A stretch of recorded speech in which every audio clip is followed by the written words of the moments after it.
So, a little bit of audience participation. I'd like you to pick a number between 1 and 49.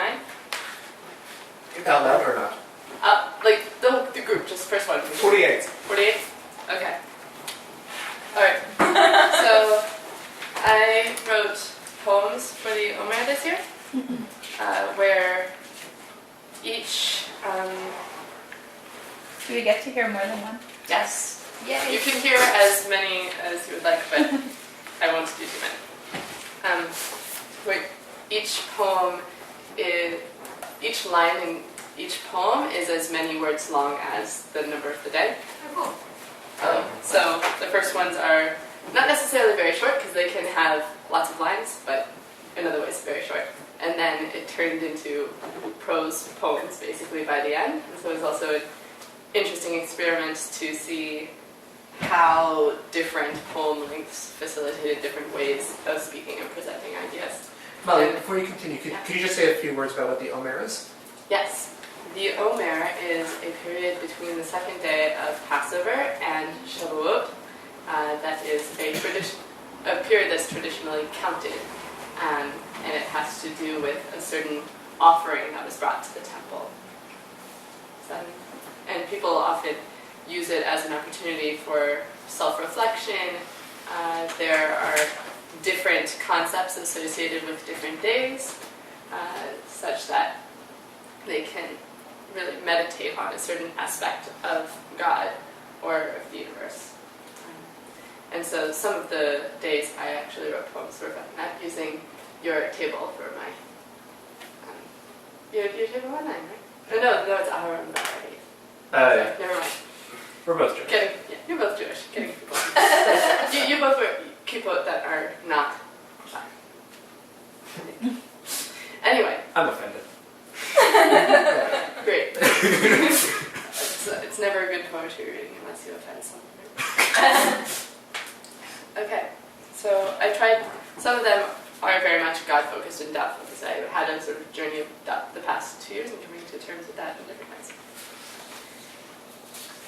Okay, I will start with number 3. 3 toward the Omer. Should I doubt my sense of God since it varies from room to room? And I've known for a while that it really depends on how much air is blowing through the vents. That's really the reason why I sense God much more predictably at night, when taking a walk or sitting on a bench with you. There is a silence that gives me a sense of God in that low hush of leaves rustling in the wind. But maybe I'm just remembering my mother's swishy uterus.